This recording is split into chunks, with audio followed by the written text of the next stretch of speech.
let's play a game. All right. On the count of 3, name your favorite dinosaur. Don't even think about it. Just name it. Ready? 1, 2, 3. Velociraptor. What? Did we just become best friends? Yup. You want to go do karate in the garage? Yup. This is the Karate in the Garage podcast with Mason Merrill and Weston Toth. Welcome back to another edition of the Karate in the Garage podcast. As always, I'm your host, Mason Merrill, and with me today is my co-host, Weston Toth. And we have another special guest joining us as well, Aaron Bowen. How's it going, guys? What? What's up, man? Just back again. Yep. Yeah, this is 2 weeks in a row. Man, this quarantine's actually been pretty good to us because now we just have a set time and we're going to make it happen. Yeah, so we thought, like, with all this quarantining stuff, we'd have a special guest on today. And Aaron Bowen, tell us a little bit about yourself. Oh man. Well, I am. Let's see here now. I'm 31. I like long walks. It's turning on the into beach. a dating show. This is not great. Yeah, I'm married to Mason's sister, so it probably shouldn't turn into a dating show. Don't DM me after the show, anybody, please. But yeah, I really, I like the podcast. I've been a gamer for a very long time, since literally before I could read. I used to play like Dragon Warrior and stuff back on the NES. Nice. And my mom would have to like read the text to me and stuff, so I knew what to do. It was pretty bonkers. Yeah, So. I remember those days. Yeah. Playing, games where I couldn't read them. Yeah. Yeah. So what was kind of your first foray into gaming? Was it kind of NES? We kind of talk about this in our very first episode with me and Weston. Wait. But, like, So, Aaron, here's a good question. Are you so deep into gaming where you like had a Game Gear and you had the Nintendo one where you like looked in the glasses? Like, were you that? No, I wasn't that deep. I probably I had a Lynx when I was a kid. Ooh. Is that Yeah, that counts. is that hit your buttons? yeah, All right, that's- cool. Yeah. So that's probably the weirdest thing I ever had. But yeah, I probably NES. We were kind of broke when I was a kid.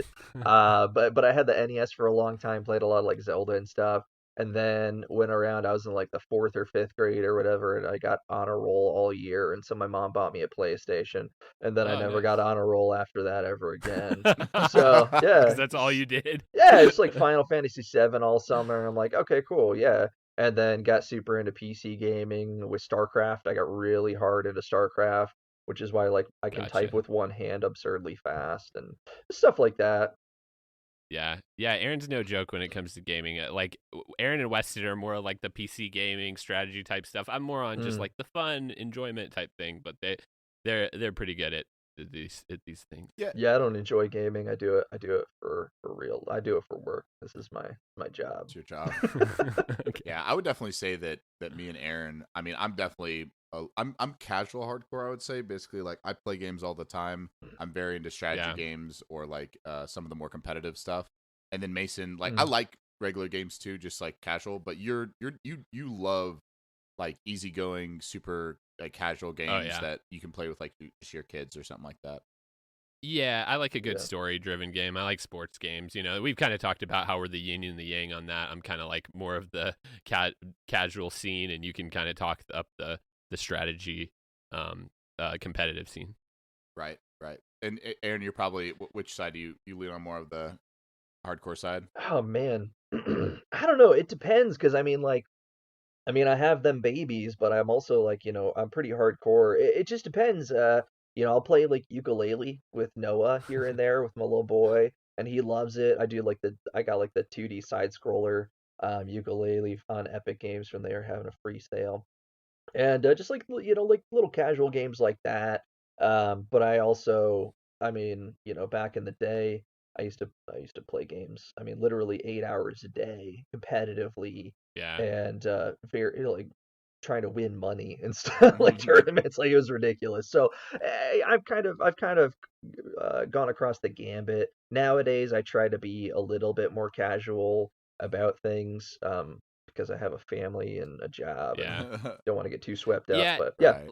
Yeah, but Aaron's kind of the type of guy, and I'm not trying to like toot your horn here or anything, but I remember like No, bringing toot it, bro. Aaron. Toot it. I like just any strategy game in general. We would play Settlers of Catan a lot, like back in the day, with like people who were like, yeah, we're really good at Settlers of Catan, and like Aaron had never played it, sat down and like swept the table, you know. So you just kind of have a knack for picking those things up. Yeah, games in general, I feel like I can pick up pretty quickly. I don't know, like anytime I see like a mobile game and I read the reviews, people are like, "Oh, this is too complicated." I'll be like, "All right, I'll give it a shot." And then I get into it and I'm like, "This is kind of boring actually because it's not complicated at all." And I get bored. I get bored of games pretty quickly because of that. So, but I'm not like a genius or anything. I'm an idiot when it comes to most things, but when it comes to games, I do enjoy a good strategy game. Yeah, cool.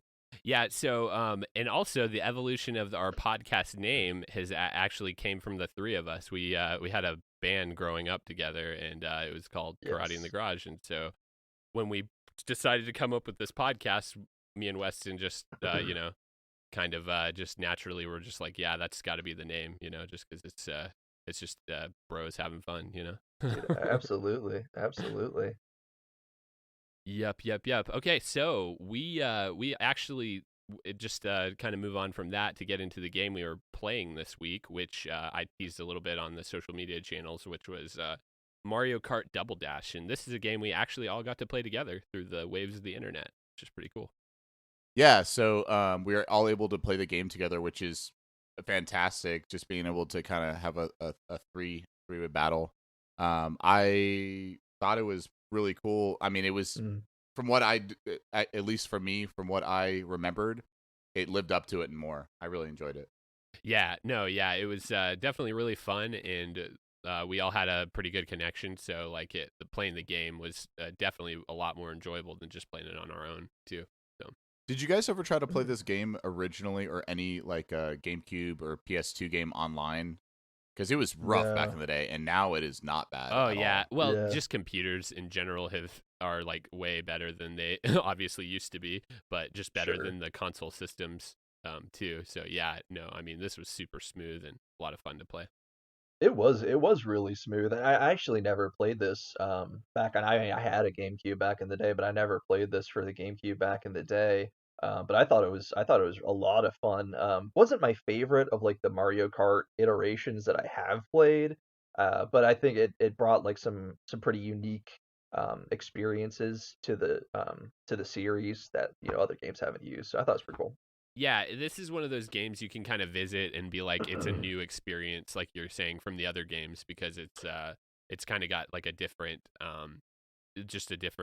just whole strategy to the game of a basic racing type platform, Yeah, absolutely. Because I actually thought it was a little bit more challenging in the way, like I thought when we started playing, realizing you couldn't float items behind you like you can in other Mario Kart games.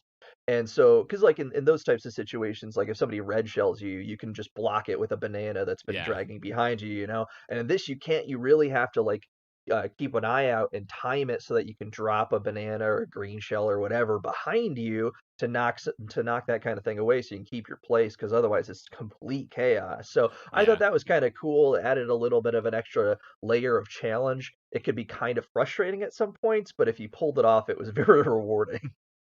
Yeah, for sure. So but like you're saying, the just the whole platform of it was really cool, and you had to use some different strategies, and just with that, kind of some talking points, we were like each player had kind of a special move, and then there was the double dash aspect where you could store items, too. So that was pretty fun. So just some cool things here. Let's just kind of get into the just the synopsis and the release date and all that of it. Weston, do you have that pulled up? Yeah, so it's a standard racing game. Obviously, since Super Nintendo, actually, was there one on NES? No. So Super Nintendo, from Super Nintendo on, there's been iterations of Mario Kart. This is the one for the GameCube. It's a standard racing game, very similar to all the other ones. There's a circuit or Grand Prix where you run between, I think it was 4 tracks on each Grand Prix, and then Mhm. if you get first, second, third, you win points. And then there's trophies at the end, and it unlocks different tracks that you can do. To win. As you go along, you'll be able to get not hidden, just get items. You'll either get 1 or 2, depending on which cube you hit, and you get 2 characters whenever you pick it up. So you if you want to play Mario and Luigi or Donkey and Diddy, just whatever your combination you like, and that affects, of course, and then you pick your card as well, which affects acceleration, top speed, and kind of what their different people are good at. Yeah, exactly. So this game was, I believe, the 5th or 6th iteration of the Mario Kart series. It was released in North America November 17th, 2003. So that's kind of where a long time ago. Yeah. And this was the last game they made that had all original tracks throughout it. Now they kind of go back to the games in the newer ones and bring out in some usually 1 or 2 tracks in a circuit is going to be remade tracks from the older games. So that's pretty cool. And this was the one in the series that I hadn't played at all before now. So it was kind of an interesting experience just to play it in a new way. And this was before they introduced the game before they introduced motorcycles and different things you could drive with and stuff too. So it was cool. Yeah, absolutely. I thought it was quite a bit of fun. Yeah, because in the Wii version, the one right after this, then you get the motorcycles, and you actually the customization kind of really goes up. Yeah, but I thought for just a pure, just out of all the one, because obviously there's even been one on the Switch that we have and stuff like that. Just for a pure Mario Kart game, very very nice. It handles really good.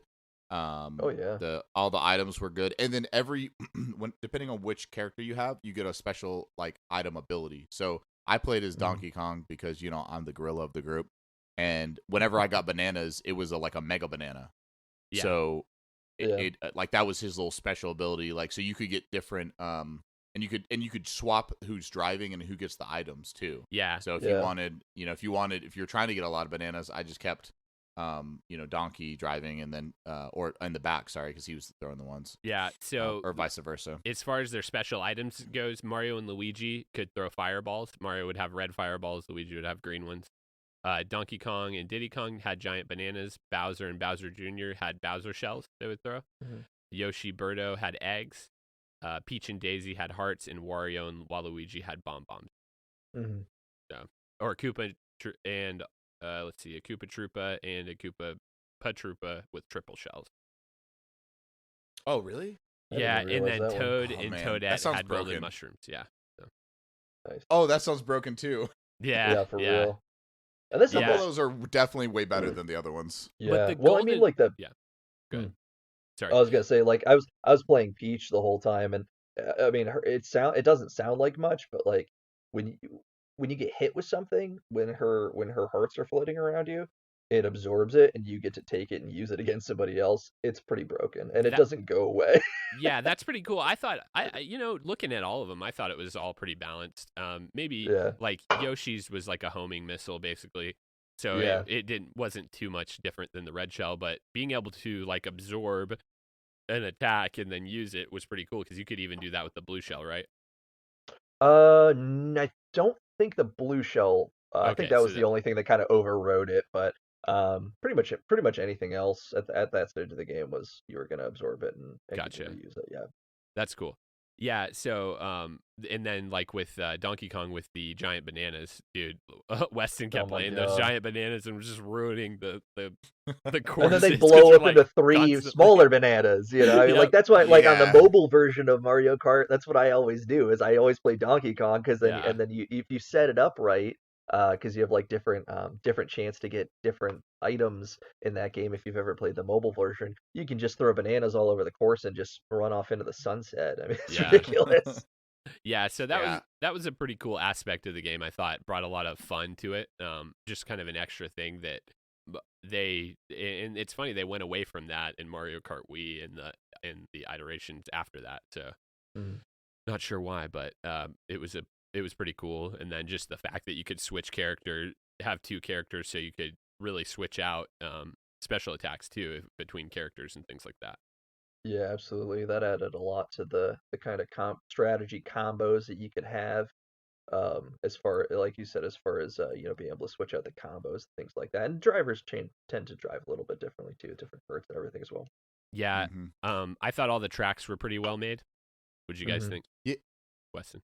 Yeah, I think that the tracks, like, overall, I had a lot of fun on them. They were like, as versus some of the newer ones. The new tracks are just so ridiculously cool. Oh yeah, like they just amped them up. But I mean, for GameCube, and we played every track. We played every track at least once, and I had a lot of fun on all of them. The only one that I didn't really love, but I think it was still good that it was there, was the sand one. Yeah. Yeah, the Sarlacc pit, quote unquote.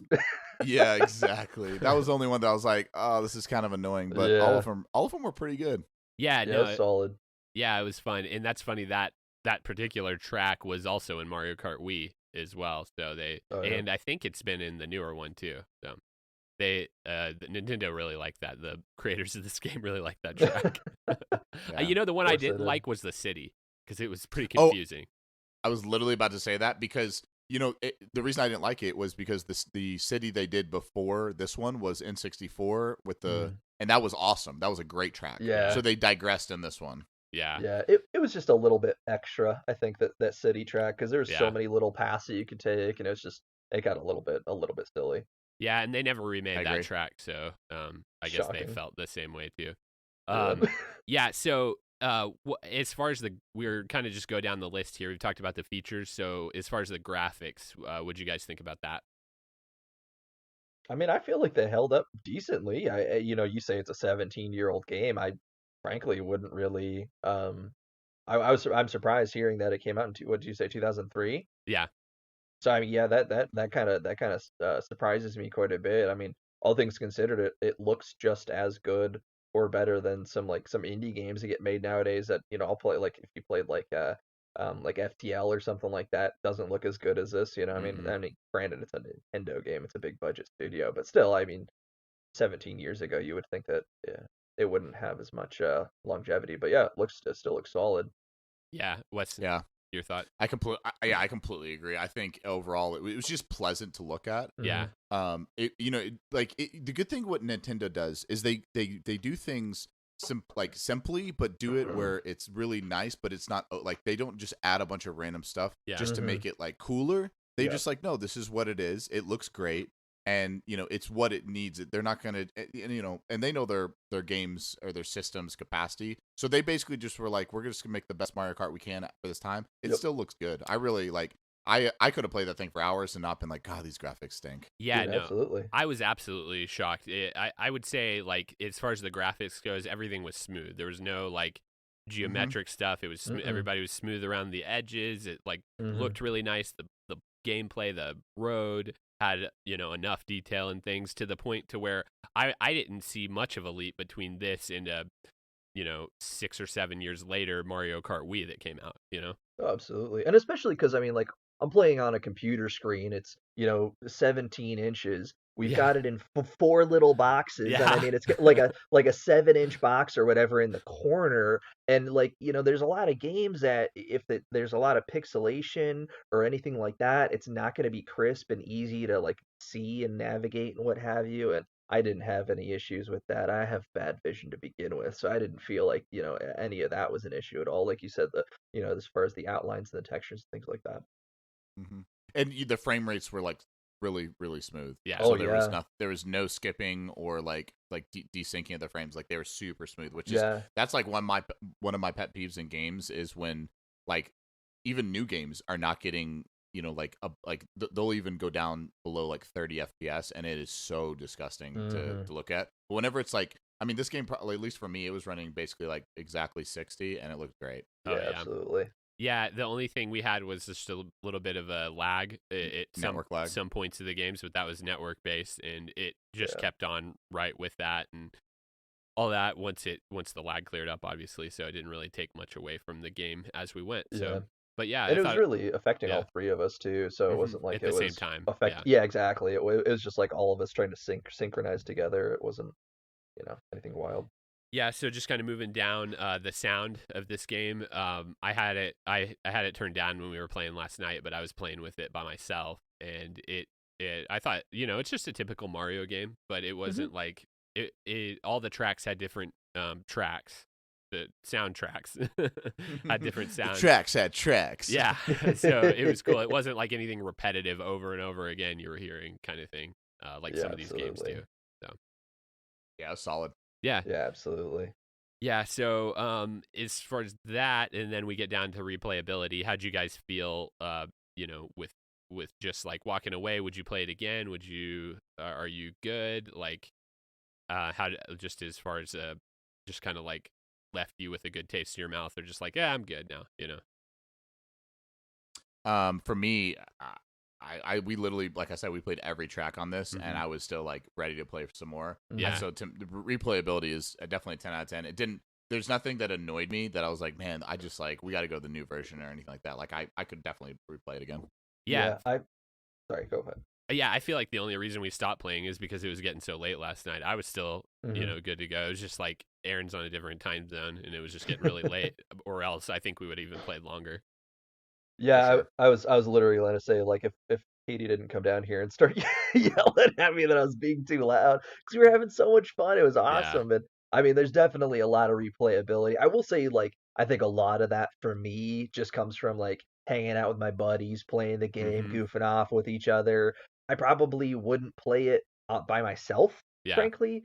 But other than that, to get together with your friends, it definitely, like, the nostalgia aspect comes from like the, being able to hang out and play like the quote unquote couch co-op, even though we're in different states right now. Social distancing. Yeah, social distancing. But being able to play that kind of couch co-op at the, and have that kind of that nostalgic feel, is fun.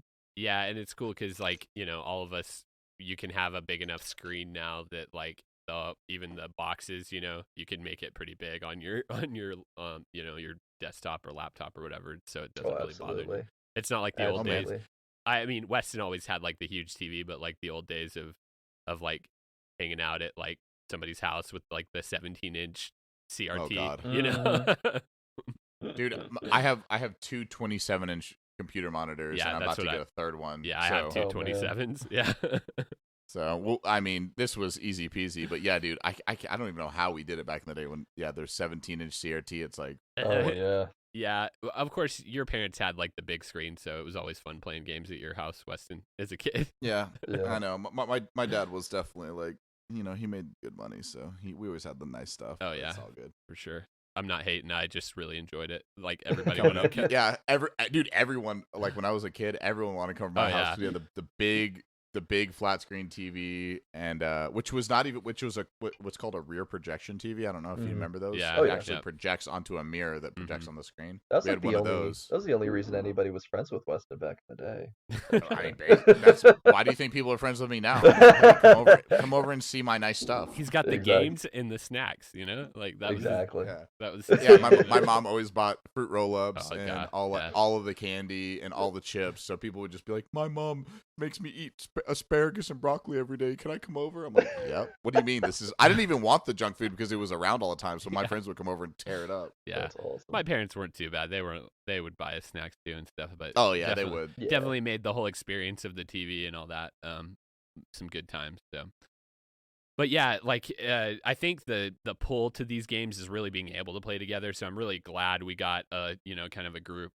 Our group here together to be able to play, and that definitely I think I walk away from like this is like, oh, that was probably one of the most fun games we've played on this podcast, just for that reason.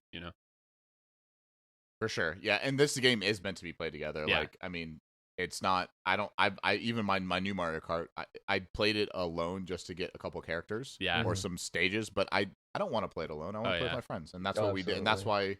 But still, there's a difference. Like, there's other multiplayer games that just aren't, like, they just don't sync up. This one did. Yeah, it was good. Absolutely. Very good. Okay, cool. So, there's a lot of things we could rate this game with. I think we should rate it with blue shells then, so. All right. And we do a rating. I got a lot of them because I was in first a lot. Oh, yeah. So. Yeah. We had to restart it, and I came in first a few times after that. Oh, okay. Yeah. I don't know. I think I was second every single race. No, I don't care what it was. I was second. You got first a few times. Yeah, I did. All right. Okay, so we usually do out of 10. So we're gonna do how many blue shells out of 10? Aaron, you go first. Oh, I get to go for. Oh man. All right. Ladies first. I would probably. Yeah, ladies. Thank you. Can we cut the shell in half, or will that hurt the turtle? Yeah. You can cut it. You can do. Okay. I would probably give it overall a good like 7. I think. I think it holds up well. It's still very fun. Like I said, I didn't play this originally on the GameCube, so there wasn't really that nostalgia aspect from me, other than the idea, like I said, playing the couch co-op with my friends, because I did play a lot of like Mario Kart 64 with my friends growing up back in the day. My buddy PJ, he was the kid with the rich dad and the big TV, and we played a lot of that. So that was cool. But I don't think, I mean, I probably wouldn't go out of my way to like hunt down a GameCube and like copy of the game to play it versus like just buying the newest like version with the Switch and playing that with my friends. You know what I mean? Like, but it was still a lot of fun. I'd give it a good 7 out of 10. Yeah, Weston. I'm gonna go 8.5 out of 10. I think out of a lot of the older games, like this one definitely holds up. Like it's great. It's not perfect, and like for instance, once we start getting into Wii games, you will see a big transition to, they thought about like the next version or next the next Zelda, even all this stuff, big jumps. But I thought it was really great. 8.5.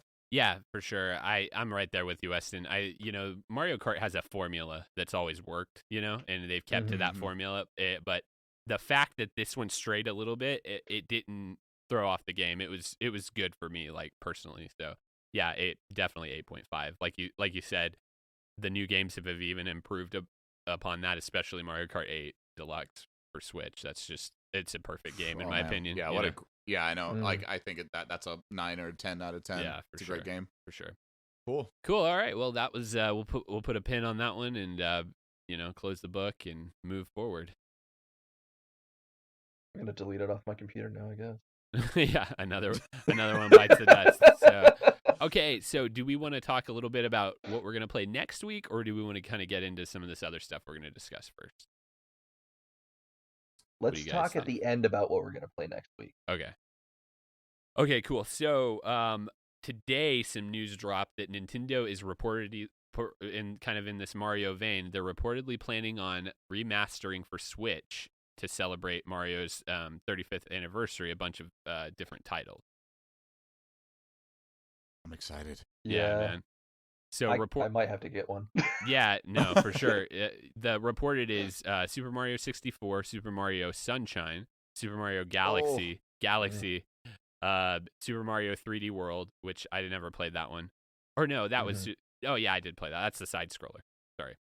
And then a new Paper Mario game and other 3D Mario titles, which is pretty sweet. Yeah. So, I mean, like, Super Mario Sunshine's pretty much a perfect platforming game. And then it really is. I love Paper Mario. Like, I bought the Super Nintendo Classic, which I play Super Nintendo Mario Kart on there all the time with the kids. But I bought it for Paper Mario specifically. It's just nice. It's an I would probably buy a Switch to play that Paper Mario game. I love it. Yeah, those side scrolling platformers are just so good, and like the Super Mario 3D World is so much fun because you can play it with the 4 players and things like that too. So yeah, just all the Super Mario Galaxy, that's one I kind of visited but I didn't play a lot of, but that's something I'm super excited to actually play and beat. So yeah, I want to get I got to do Sunshine again because when I played that game I just loved it so much, but it's just been a while since I got back into it. So it's Sunshine for me, and then Galaxy, like same thing. I played probably maybe 10, 15 levels of that, but I never got like all the way into it. So I would like to see it remastered. And yeah, absolutely.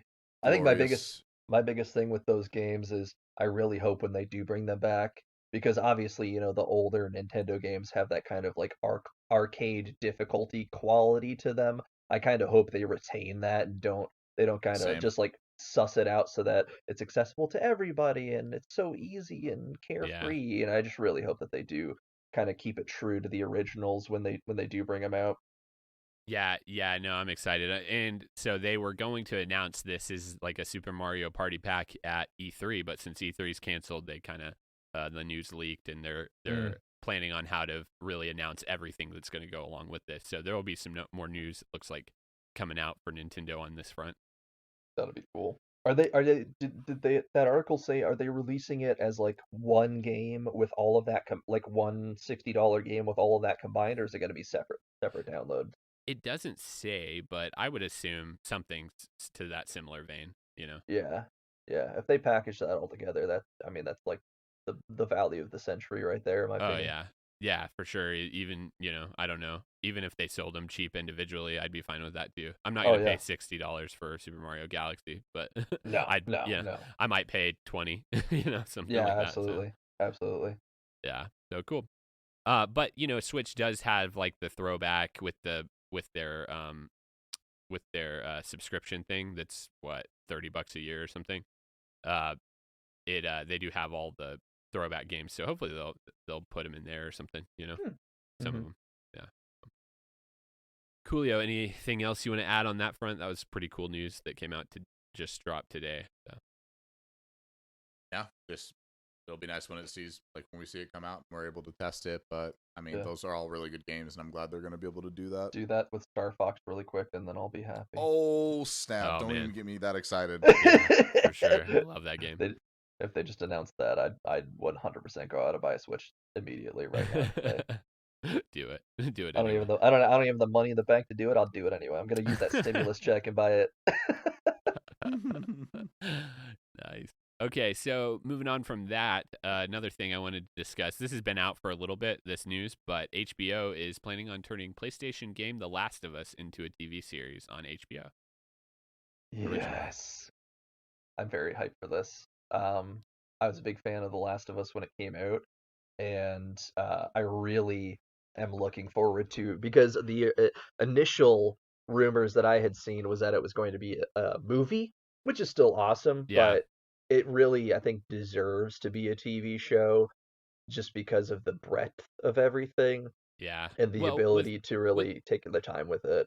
Yeah, with shows like The Walking Dead doing so well, there's no way this won't just be a hit, especially with HBO, how they produce things. They just make great quality original television series. So. Yeah, absolutely. I hope they don't beat it to death like they did with, no pun intended, with Walking Dead. But because that just, like, after different the networks, first, like, though. Exactly. And HBO, HBO pops up, like, they know what pop to out do. some pretty ridiculously good shows. Yeah, like, they just know what to do. Not that I've seen all of them, but definitely just from like a critic standpoint, like people are like, the cinematography, the story, like the arc, everything is pretty much lived up. Like when they do something, they do it right. So I'd imagine they're gonna do it. Yeah, no, I 100% agree. And it doesn't tell exactly, like, it says it'll cover the TV series will cover the events of the original game. I'm sure they'll stray and even add more to the story kind of thing.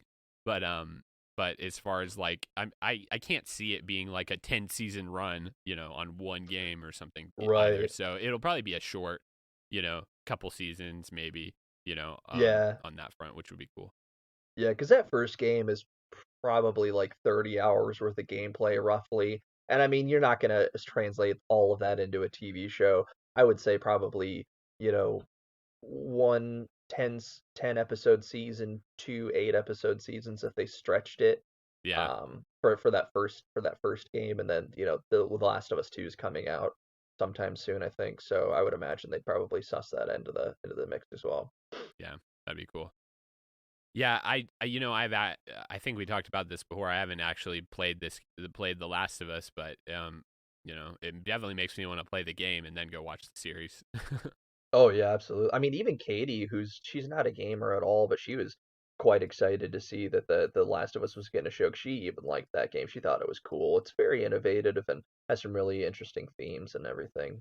Yeah, it's cool because in the new Last of Us game, they've made a difficulty that's so easy that it's basically like watching it as a movie. Like a story mode, yeah. Yeah. Pretty cool. Dude, I played that game too, and I did not play it on story mode easy, and that game was hard, and I liked that it was hard though, because whenever you got through it, you felt so, and it was very intense. So, but whenever I got like past a section, I was like, oh, I did it. but then you were rewarded with like an amazing story. So yeah. I mean, I understand why people just want to like, they just want to see the story. They want to do a little gameplay. That's fine. Yeah. But I liked how hard that game was, and it was difficult. Like that was one of those games I was sitting up for, like really trying and sweating it out. Yeah, absolutely. I completely agree with that because it's a game about survival. Yeah. And so when you can survive those instances, it makes it so much more rewarding because it's more immersive when you can do that kind of thing. Yeah. Yeah, I think with this TV series, I just hope they choose some good actors, I think that'll really make or break it, period. But HBO is pretty notorious for choosing good people to be in their stuff. Hashtag Nathan Fillion. Hashtag Nathan Fillion. You want Nathan Fillion, really? Yeah, absolutely. I could see that. Yeah. He can grow a beard. He's fine. Whatever. Get him in there. Yeah. What about you, Weston? Who do you think would make? Like I said, I haven't played the game, so I don't really know the character that well.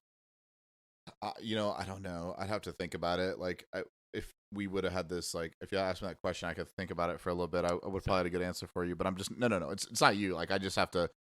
Like, what's gonna happen is now I'm gonna think about it for the next week, and I'm gonna text both of you. It's like it's him. Yeah. For sure. Yeah. If they don't cast him, they're idiots. Yeah. Yeah. Yep. Cool. So that's pretty cool news. I think that'll be. I always like when they kind of take a series already or a game or something and make it into like a cool television viewing series. Absolutely. That kind of spreads an audience too, because tons of people who haven't ever even heard of the game will watch the series too. So. Oh yeah, absolutely. I mean, I think that was a big thing with like The Witcher coming out, which I didn't watch, but I know has become like a huge thing. As far as people that, like you said, never even played the game before. Yeah. It just makes it a lot more accessible. The story a lot more accessible. Superman well, I think the reason that they're doing that. Henry Cavill Superman was he played Geralt. He played Geralt. Yeah. Geralt. I think the reason they're doing that is they're always looking for good screenplays and stuff like this, and then they're like, oh wait, these video games have been like since the dawn of like the inception of video games have these incredible story arcs. They already have a fan base. Why are we like trying to write something new when we could just literally take we can write it from this world? There's already books. There's backstories. There's even like personalities that people are kind of going to look at. It just makes sense, and there's like I said, there's already a fan base, so absolutely it makes sense monetarily too. And I mean, when you take a lot of these games too, where like, and I mean, like The Last of Us is not part of the equation when I'm talking about here, but when you take a lot of these games, that the acting in them or the voice acting isn't necessarily very good. It can be a little campy sometimes, but the story is amazing, and people are addicted to these games regardless of how good or bad the acting is in it. And you can translate that to the screen, either in television or movies, where you can get some high quality actors and throw some big studio budget at it and really do it right. It just it makes people so happy, and it brings so many fans back in such a positive way, and can, like you said, can bring in a lot of new people that would have never had access to it. Yeah, for sure. And yeah, it'd be cool. I think it's going to be interesting to check it out. So it's awesome. Yeah, absolutely. They're also doing just kind of in the line with these. They're doing an Uncharted movie. The kind of same. Oh, are they? Yeah. So, did you play Uncharted, Aaron?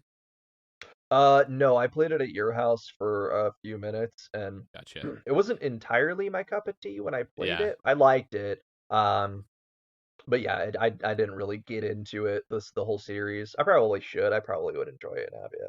Yeah, it's pretty fun.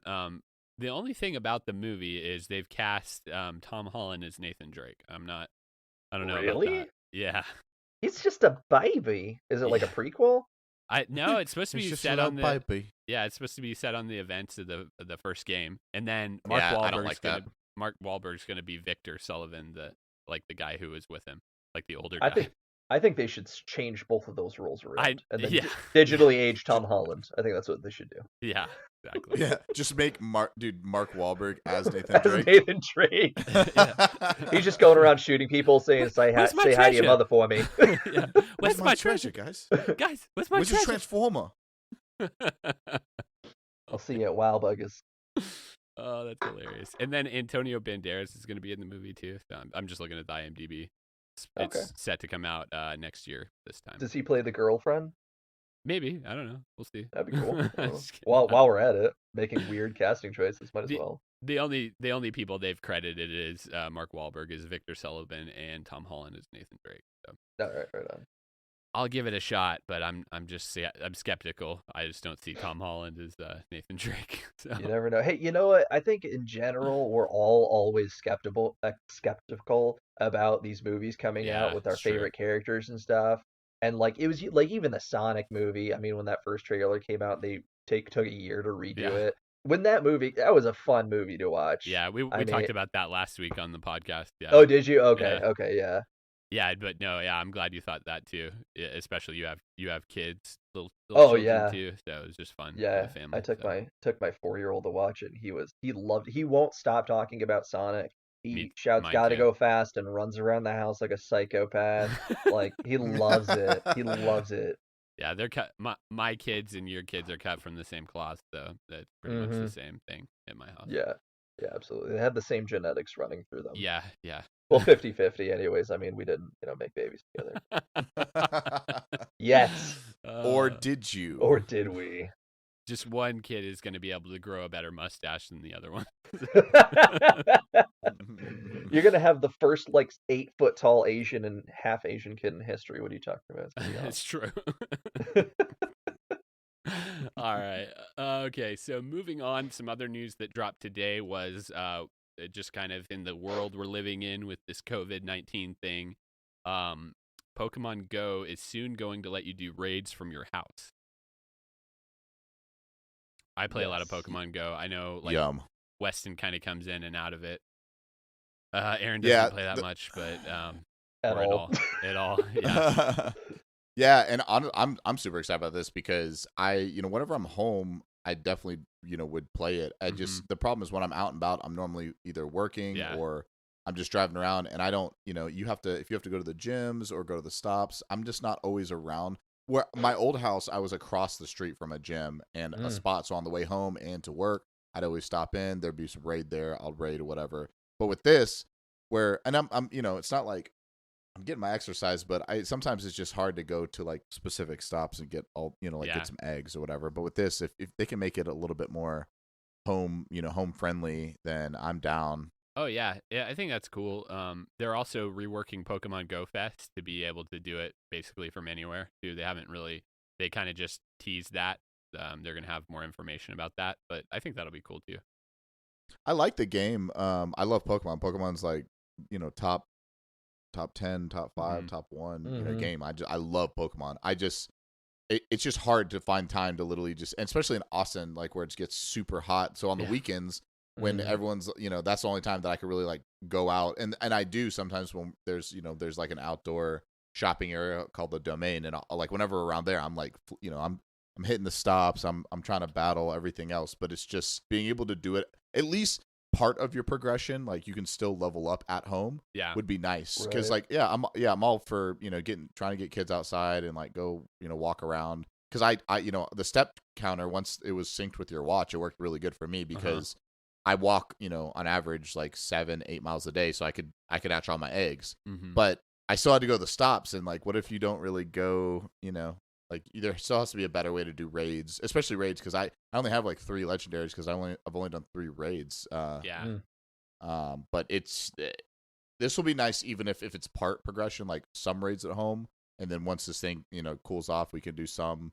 if just to mix it up, not hey, you have to go to highly populated areas and raid with a group of people. Yeah, I'm excited to see what this brings. Because I play it pretty avidly, so when they made that announcement today, it was pretty cool that they're adapting, the game to the times, so. Yeah. Cool. Nice. Well, that's kind of the news points that I kind of hit today. Is there anything else you guys want to talk about? I had a grilled cheese for lunch. It was good. I don't know. Delicious. Oh, nice.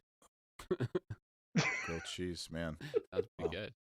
I had 2 turkey wraps and some sour cream and onion chips. Sweet. I had pasta. It's good. Ooh, pasta. What kind of pasta though? Penne? What do you got? Spaghetti?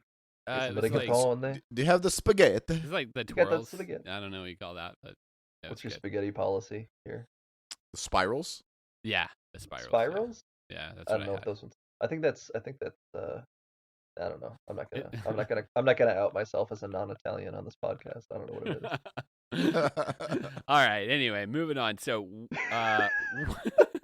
Weston, do you have a quiz for us this week? So All what right. we're gonna do, because there's 2 of you right now, so we're gonna do 5 and 5. Let's do this. Do 5 questions each, or you could do that, or I was gonna ask you. I can just answer the question. I can ask the question.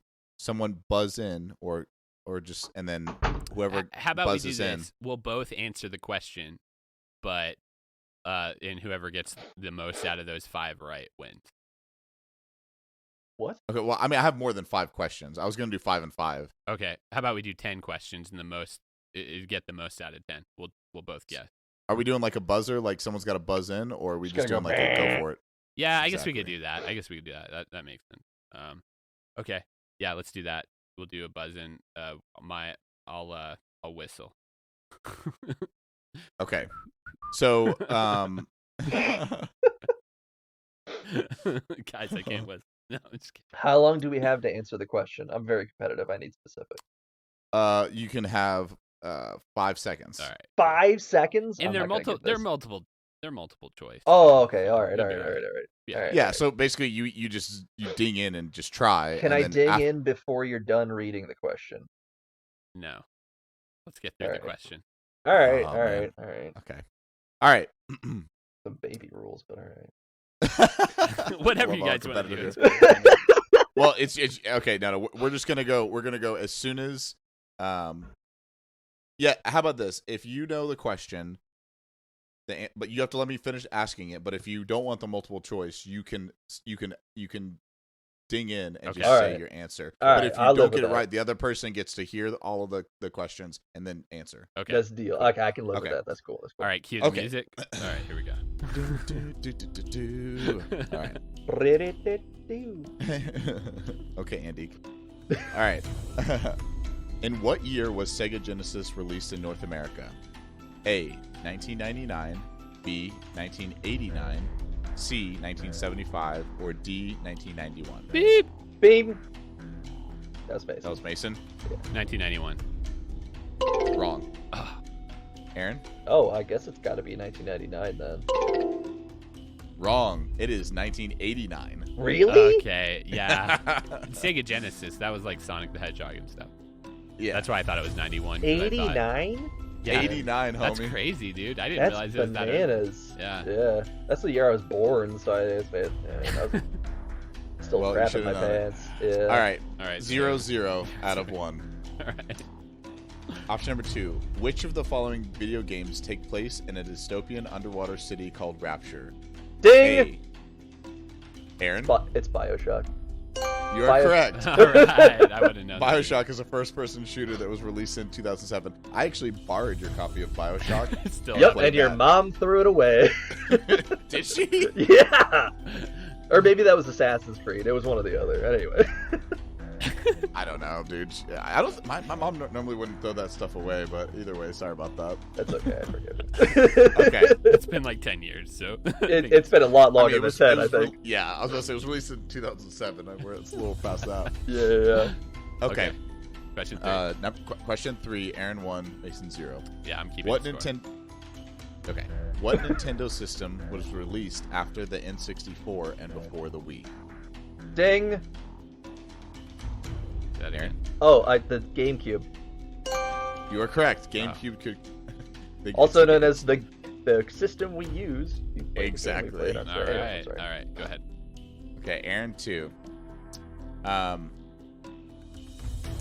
Okay, hold up. Honda, Dalsim, and Chun-Li are characters from what video game series? Ding. Ding. I ding first. Okay. Yeah. Go ahead. That was Aaron. Street Fighter. You are correct. Also a Oh, game I man. play with my 4-year-old all the time. Street Fighter Turbo on the Oh, Super man. Nintendo. Nice. So we're 3-0. All right. What color? Question. What color is the ring of death on an Xbox that signifies Ding. a hardware failure? Oh, I'm sorry. I'm sorry. Ding. No. Okay, all right. I did too You early. didn't let me fit it. I No, didn't. That's Nope. Mason now. All right. A, blue. B, yellow. C, green. D, red. Can you repeat the question? What color is the ring of death on an Xbox that signifies a hardware failure? A, blue. B, yellow. C, green. D, red. Red. You're correct. All right. If I didn't get that one right, I'd be. It's called the ring of death. The I got- defect occurring from this cannot be repaired. Did I you ever got- get one, Aaron? No. I just got too excited about the question because I knew it immediately. Yeah. Sorry. So you gotta let me finish. Okay. So Mason 1, Aaron 3. What classic beat 'em up game featuring brothers Billy Lee and Jimmy, also named Spike and Hammer? A, Smash Brothers. B, Ninja Gaiden. C, Double Dragon. Ding! D, Snow Brothers. Double Aaron. Dragon. You're correct. Yeah. Double Dragon was released I knew what in it was. 1987. This is wigging me out. I'm like, do I let him finish the? I should have just buzzed in. Dang it. I knew what it was, but I wanted you to say Double Dragon just so I was like 100% because I was only 99%. All right. 4 for Aaron. Okay. Next question. How many bits was the Super Nintendo Entertainment System? Ding. 16. You're correct. All right. This is going well. How many points does he have? He's at 5. I've got points. 5. Yeah. Okay. All right. Next question. What character do you play as in the Legend? What character do you play as in the Legend of Zelda? Ding. A. Mason. Link. That's it. Link. All right. Yay. Woo. He's Got on the one. board. All right. He's He got had one. two, No, he's got 2. Okay, he's got 2. Yeah, we're good. We're good. I figured I'd give that one to you. No, thanks. Okay. What 64-bit Sega system was a predecessor to the PlayStation Ding. and Nintendo 64? Dang. Sorry. Shoot. Sorry. Sega CD. You there? Wrong. Incorrect. Oh, okay. All right. Go ahead. It's A. Dreamcast. Incorrect. Really? Oh, Okay. All right. Do you Wait, read the wait, multiple choice? Okay, so I'm not gonna tell anyone what it is, and then I'll read it one more time. Okay. So the multiple choice is A, Dreamcast. B, Commodore 128. C, Sega Saturn. Oh, Saturn. Three. Oh, It it's was a Saturn. Yeah. It was Saturn. Yeah. And I think Sega CD was also called Saturn as well. So, but Okay, let's just. Well, the double-check Sega that. I CD think- was the thing that attached to the Genesis. really? Yeah, I'm like 85% sure. I could be. Alright. I might just be making stuff up on the spot. Sega CD. It was is- okay. It was a different system than Saturn. Yeah. Yeah, it's different. Sorry. Okay, cool. Okay. Next question. The got game two. Grand Theft Auto was released primarily for what gaming system? Dang. Ding. Mason. PlayStation. That's Dang it. correct. Yeah. What's up? Vice. All right. We take it at the same time. All I right. got let's 4. let's You be got real. 5. I'm making a All right. comeback. All right. No, I you think got that 3. was You all- got 3. No, I got That's 4. out. I guess Saturn on the second round. Do I get that point? No, we don't. No, we don't. Okay, Nobody okay. got points on that. All Nobody got right, points all on right, that. All right. Then you can. Yeah, I'll tell you. You can have 4. You can have what- 4. How many do you have, Mason, Aaron? Aaron I has have 5. 5. I have 4. So I guess I win. I Okay. mean, we've gone through 10 questions. That's 10 questions. Well, there's 2 questions left on this. so Okay, this all is right. gonna Okay, be- all this is right, gonna- all right, this- all right. So if Aaron gets this next one, He wins. Yeah. then he wins. But if you get it, then we go to double elimination. Ooh, all right. Okay. Hold up. Let me look at this. Make sure that. He's just making a question up on the spot right now. No. What's Okay. Mason's anniversary? All right. That's all right. Which James? no. Which James Bond film was made into a game for the Nintendo 64 console and later for the Wii console? Ding. Ding. Mason. Double GoldenEye. Correct. Yeah. I took it. No. I'm listening, and he All right, did all right, ding, all but right, it was all right. later. Okay. Last question. Winner take all. All right. Which popular video game features an ex-Special Forces operator named Jack Harper who is stranded in Micronesia? Ding. Contra. Aaron? Huh? Contra. Incorrect. All right. Okay. Question is answer A, Far Cry, B, Halo 2, C, Left 4 Dead, D, Max Payne. Okay, well, I know it wasn't Max Payne, so can you read those choices again? So it's which popular video game features an ex-Special Forces operator named Jack Carver who is stranded in Micronesia? Okay, Far Cry. A, you are correct. Yeah, there we go. Woo!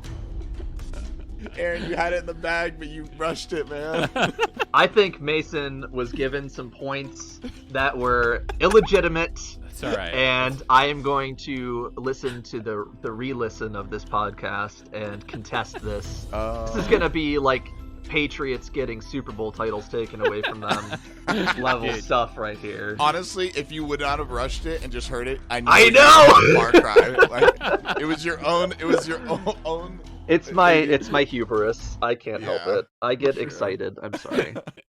This is why you can't bring me to trivia night. I just get too excited. Just yelling out, just Jackal! Jackal! Is it Jackal? Jackal! Jackal! Oh, good times. All right. Well, that was interesting. Maybe we can figure out a better format for that next time. I think the format worked well. I kind of liked it, man. It was like, especially pitting two people against each other, especially when it came down to basically winner take all. The last question. That was good. That was good. Yeah, I did like that. Okay, cool. All right, so good time here. Let's talk about what we're gonna play next week. I had a few ideas here, which was I just kind of hit the gauntlet a few times, and it spoke to me a few good things, which was Super Punch-Out or Looney Tunes Basketball or on PlayStation X-Men versus Street Fighter. I think I have Super Punch-Out actually. Okay. So I could play it on the Super Nintendo. I've never actually played that game, so. Yeah, I don't think I've played it either. But also, Looney Tunes Basketball sounded really awesome to me, too. So. Yeah, honestly, all of those sound good, so I think we should just, someone just got to decide.